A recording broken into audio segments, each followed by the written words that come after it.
qu'êtes-vous venu chercher dans The Voice? Oli, on connaît tous l'aventure The Voice, CST et Norm. Un peu plus jeune, on regardait beaucoup le programme en famille. C'était dur de refuser, pour ce prestige-là, pour ce kiff. On est en pleine création d'un label, on est aussi venu chercher un futur grand chanteur Big Flo, CST, un truc qui trotte dans notre tête depuis un moment. Encore plus depuis que Soprano l'a fait, on s'est dit, pourquoi pas nous? Ça faisait longtemps qu'on était en contact avec les équipes de The Voice, on se tournait un peu autour. CST arrivé cette année. On a pu voir dans les extraits des auditions à l'aveugle que vous avez eu recours à Shifumi pour choisir certains talents. Comment arrivez-vous à vous accorder? Big Flo, moi je suis le grand frère, donc de base, j'ai une priorité. CST normal, ça fait partie des privilèges. Rire des deux frères, j'avoue que j'ai buzzé une ou deux fois sans son accord.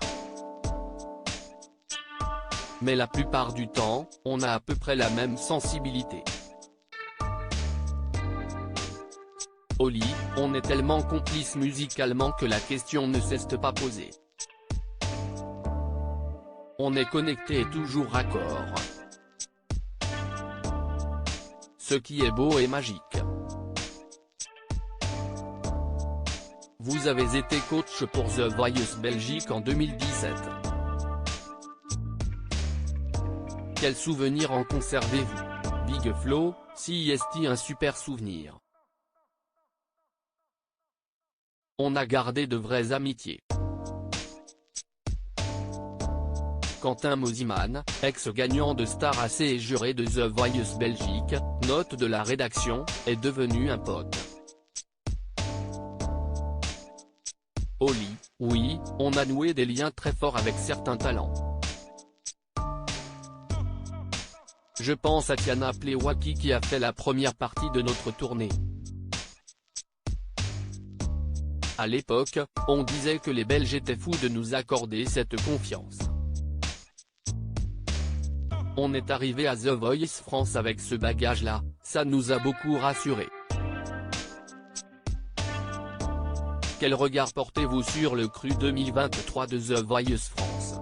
Big Flo, je suis choqué du niveau. Je m'attendais à des petits chanteurs sympas mais j'ai pris des coups de tarte. On a été très agréablement surpris par leur talent. Oli, je pensais qu'arrivé à la 12e saison, on avait déjà fait le tour des grandes voix. Ce n'est pas du tout le cas. La bonne surprise, CST, que les jeunes écoutent de plus en plus de chansons françaises, notamment du rap.